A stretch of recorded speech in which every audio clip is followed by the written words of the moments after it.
Alright, who's ready for a more cringy game of StarCraft 2? Because what I got for you today is a viewer-submitted match of StarCraft 2, and one of the things that I realized when I loaded up the replay is that one of these players has not even completed the placement matches. So we'll see how this one turns out. Spawning here in the bottom right-hand corner of Catalyst LE and playing with the red Zerg drones. He's already going for double gas really early on into the game. We have none other than Leopardin. I'm gonna go with Leopardin. And his opponent spawning in the top left-hand corner of the map. He's playing with the blue Protoss probes. He's currently making one pylon and a whole lot of nothing. We are looking in the main base of Dookie Heart with a lowercase I because, you know, he dookies so hard if it gets to... I don't know what Dookie Heart means. Do I even want to know? Is that an innuendo? Did I just walk into that one? I'm not entirely sure. Regardless, Dookie Heart immediately going for the triple gateway and the second pylon. Who needs probes when you can make zealots? Now, there was a build for a little while, and I secretly hope that that is what Leopardin is doing right now, where you basically go for like double gas really quick, you go for the spawning pool really quick, and then a Roach Warren, and then you make just a whole lot of Ravagers in the early game. And I'm pretty sure that if you play below, probably Diamond League, and you do it really well, at the very least versus Protoss and versus Terran, you can probably just win the game, straight up. But, you know, obviously it's a little difficult to go ahead and... No, I don't... Well, no. Nope, it's definitely not that. It's definitely not that. He is deciding now to go into that lair really quickly. One of the things that I always emphasize whenever there are new players in the game and they ask me for advice is to make a lot of workers. As Zerg, it is your task and your duty to spend that larva into drones as soon as possible. A way that you can get more larva is by getting a hatchery, and I actually don't mind this necessarily. If you know that your queen and jacks aren't going to be absolutely phenomenal, you might want to go ahead and pick up another hatchery really quickly, just because that makes life a little bit easier, and obviously you get more larva to spend your minerals a little bit quicker. But your primary goal for all three races is to make sure that this little worker thingy right here at the top of the nexus and at the top of the hatchery and the command center says 16 out of 16, and ideally on 3-4 bases. Regardless now, Protoss will be scouted out. Zerg just figured out, hey, wait a second, there's already a couple of zealots waiting there on that ramp. I'm at the very least assuming that he did end up seeing them. Cybernetics Core now coming down here as well for Dookie Heart. He's gonna be going for the Warp Gate upgrade immediately, which I like a lot. Kind of wish that he would go ahead and push down or put down like 5 more probes here and just make like a Warp Gate rush. So maybe like 4 gateways here in total. But the zealots, they are on the march. At the same time though, on the other side of the map, Leopardin is going for a queen, but also the standard 3-minute Spire. This is literally a 1-base Spire rush, and this actually used to be a legitimate build back in the day. This was actually rather common for Zerg players to do, just because if there were like zealot pushes, right, this was back in like 2010 or so, you could really stop a lot of the 4-gate aggression if it wasn't based around Stalkers, just by going for a bunch of Mutalisk. Now Leopardin obviously does have the option to maybe go for some Corruptors as well. He could go for a Hive and immediate Greater Spire too. Zealots now though marched on the other side of the map, and they are indeed going to be able to move up that ramp. You need to try and be careful. One of the spine crawlers is already finishing up. He's move commanding right now. Oh no, don't funnel your zealots. Okay, the queen didn't want to be funneled either. Queen is going to play Ring Around to Rosie for a little while. The zealots are trying to chase this down. Oh my god. Guys, if you're in the comment section and you're ready to type something mean, I see there's a lot of the viewers submitted games, okay?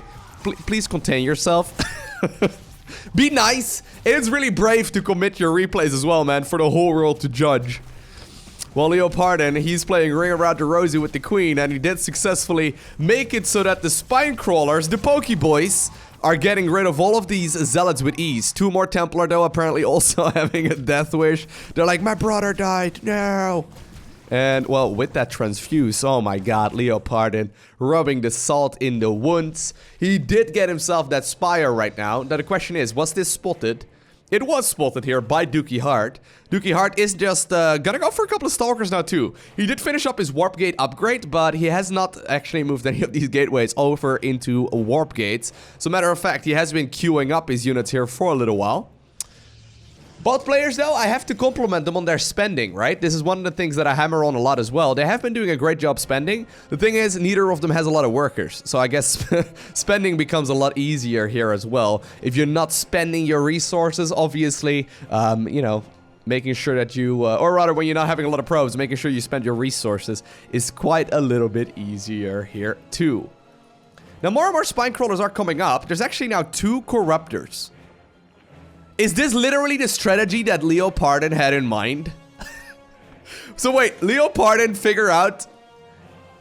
wait, is he gonna... Yeah, so I think he figured out that there's an ability on these Corruptors called Caustic Spray that allows you to deal damage to buildings. I think that his whole plan here was to go for a 1-base lair, create the Spire, and then like piss on his opponent's nexus and like... you know, puke it to death. I don't know what it is. I don't know exactly what it is they do, but regardless. Do it, dude. Kill the base. Do it. It's the only valuable building. He hasn't even checked whether or not there was an expansion. He doesn't care about that kind of stuff. He knows his opponent is 1-basing. Well, Dookie Hart just barely doesn't have the vision, but there come the Corruptors. Oh my god. It's a classic. It's a classic. These Corruptors will start, I think, quadrupling their damage. 4 seconds into it. Look how much damage they actually deal. And they're quite tanky as well. I don't think actually 2 Stalkers is enough. I don't think 2's... Oh my god. I don't know if they're puking or pissing. At this point. Oh my god. No, no, no. Don't stop. Don't stop believing. Oh my... Is he gonna play Ring Around to Rosie with the Corruptor too? The Stalkers are just completely ignoring the other one. There's like a minute cooldown on that spell, dude. Oh god, Stalkers. Oh... Don't lose the base. LowkoTV with the classic Corruptor style strategy. With the Ring Around to Rosie, he is going to be able to kill the Nexus.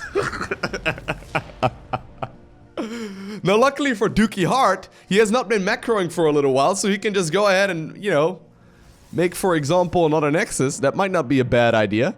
Go ahead, get one, dude. There we go. Just get a new one. Who cares? Who cares? A couple of mutas are now coming up as well, though, and I've got a feeling that LowkoTV must be feeling pretty smug.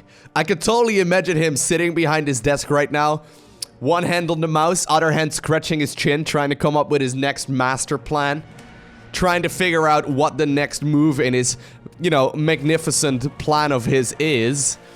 Oh my god. Sometimes, you know what? Here's the thing. I play StarCraft a lot, right? I play a lot of strategy games, and these days... I have a hard time playing strategy games casually.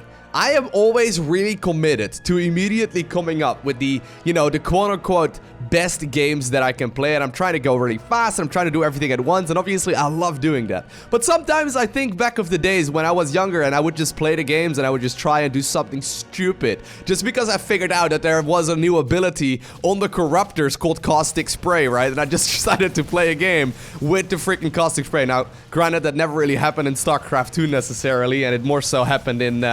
you know, for example, like Red Alert and Generals. I remember in Generals, there was this one unit that like allowed you to get a ton of passive income.